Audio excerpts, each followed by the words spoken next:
Controversial blockbuster queen na si Inang Gandara Park. Gumastos ng 7 million. Totoo kaya ito? At para saan ang milyones na kanyang ginastos? Tutukan yan sa ating video. At isang afam na suwabe kung kumangkong. Dakilang dakila ang notes sa kanyang pa-video greeting. Ang detalye, alamin natin now na.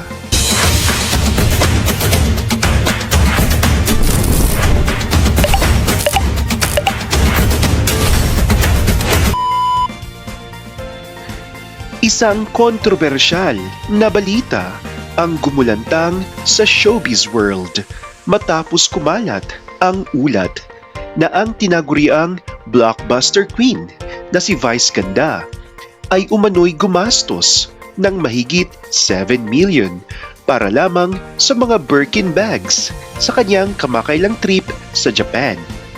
Yes, tama ang narinig mo, ka-Star Buzzers.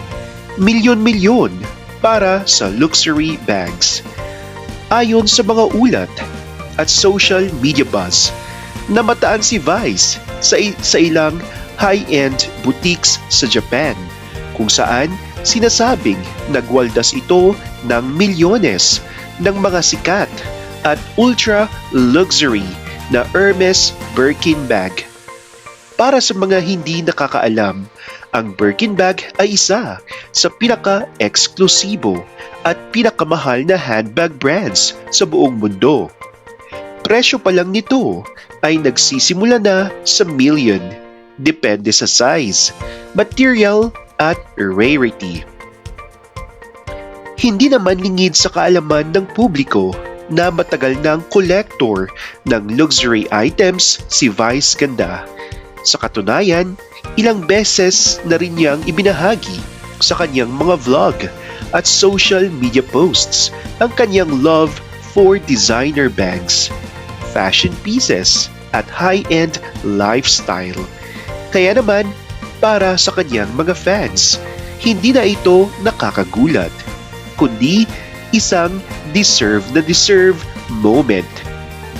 Pero syempre, hindi mawawala ang kontrobersiya. May ilang netizens ang napareact at nagsabing tila sobra naman daw ang 7 million para sa mga bags.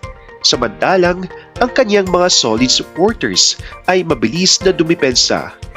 Pinaghirapan daw iyon ni Vice at may karapatan siyang gastusin ang kanyang pera sa anumang bagay na magpapasaya sa kanya. Kung tutuusin, isa si Vice sa pinaka-matagumpay na artista sa ating bansa. Bukod sa pagiging host ng noontime show na It's Showtime, sunod-sunod din ang kanyang blockbuster films na kumita ng daan-daang milyon sa takilya. Hindi rin matatawaran ang kanyang mga endorsements, concerts at iba pang negosyo. Kaya ang tanong ng marami, is it really controversial or is it simply the reward of hard work? Sa ngayon, wala pang direktang pahayag si Vice tungkol sa eksaktong halaga ng kanyang shopping haul. Ngunit isang bagay ang sigurado, marunong siyang mag-enjoy ng bunga ng kanyang tagumpay at sa huli, whether you see it as lavish spending or well-deserved luxury, hindi may kakaila na si Vice Gandara Park ay patuloy na gumagawa ng ingay, mapa entertainment man o lifestyle. Ikaw, anong masasabi mo? Deserve ba ni Mimi Vice ang 7 million Birkin splurge? I-comment mo na yan sa ating comment section. Samantala, umani ng matinding usap-usapan online ang pangalan ni Sam Adjani matapos kumalat sa social media ang isang kontrobersyal na video kung saan umano'y kasama niya ang isang Pinay. Sa loob lamang ng ilang oras, mabilis na nag-viral ang nasabing clip Sa iba't ibang platforms, marami ang napareact at hindi naiwasang pagpiestahan ng netizens ang issue. May ilan ang nagpahayag ng pagkabigla, habang ang iba naman ay agad naglabas ng kani-kanilang opinyon kahit hindi pa malinaw ang buong konteksto ng video.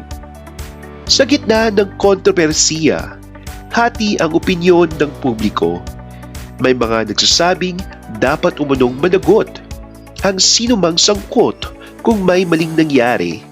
Ngunit mayroon ding nananawagan ng respeto sa privacy, lalo na kung ang video ay kumalat ng walang pahintulot ng mga taong nasa loob nito.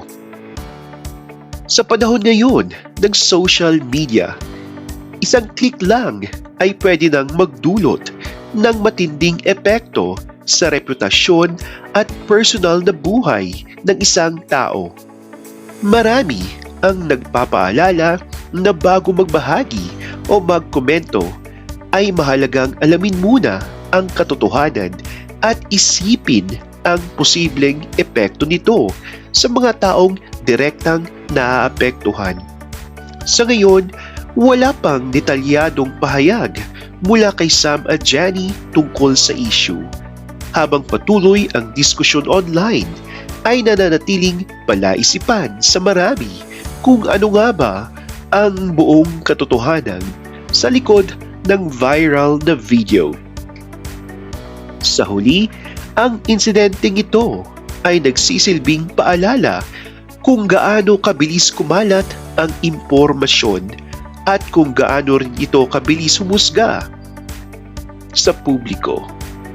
Ikaw, ano ang masasabi mo sa isyung ito?